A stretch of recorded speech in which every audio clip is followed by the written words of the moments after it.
তো hello guys, welcome to my new blog. তো guys, আজকে ব্লগটা আমি শুরু করতেছি সুধা ঠাকুরঘরের থেকে। মানে আমি নিজে হাতে পূজা দেবো আজকে প্রভুরে। তো কিতা কমু, মানে খুব ভালো লাগতেছে। আর আমার নিজের মতন করে আমি পূজা দেবো বলতে তো গাইস, কত মিষ্টি লাগতেছে চেহারাটা। গাইস, এটা কিন্তু পাথরের। এটা আনা হয়েছে বাইরের থেকে অর্ডার দিয়া। আর গাইস দেখো, ফুল গাইস অন্যরকম আমি আনছি বাইরের থেকে। এ দেখো গাইস, ফুলটি এটি কোনে জলে ভিজে রাখছি, কারণ ধুইতে হইব, এটি তো অনেক ইয়ে থাকে। আর এদিকে সে তুলসী পাতা, আর কোনে এসে চন্দন লমু, এই সে চন্দন পাতা। গাইস, পুরো ব্লগটা দেখতে থাকো তোমরা, কারণ প্রভুরে সুন্দর করে কিন্তু আমার মতন করে আমি পূজা তুমি গাইস।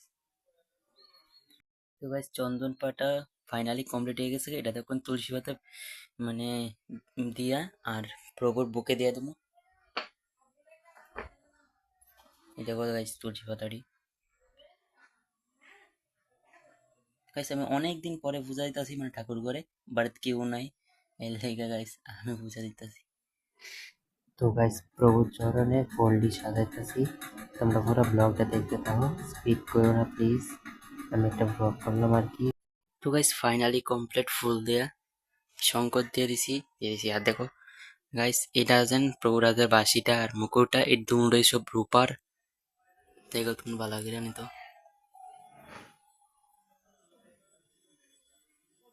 দুটোই গাইস রূপার, বুঝছো? কনে রূপকাঠি দিলে পূজা দিলাম।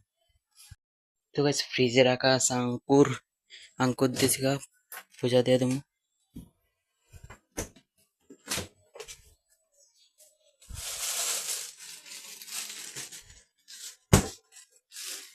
আঙ্কুর লেলেছি।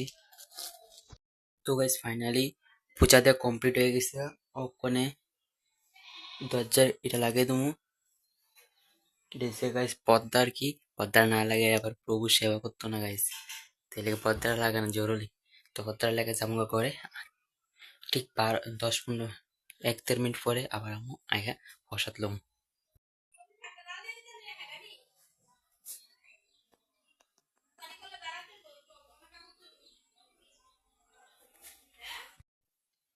তো গাইস, আশা করি তোমরা ব্লগটা পছন্দ দিব। আর গাইস, পছন্দ হলে একটা লাইক করে দিও, আর একটা চ্যানেলটাকে সাবস্ক্রাইব করে দিও।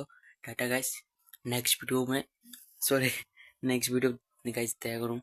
আর একটা ব্লগ আইবো কালকে। গাইস টাটা, আজকে দূর। গাইস দেখো কত সুন্দর একটা প্রজাপতি। গাইস দেখো, এদিকে একটা কত বড় গিরিকিটি হয়ে রয়েছে, তোমরা দেখো দেখো। এই দেখো গাইস, এই দেখো।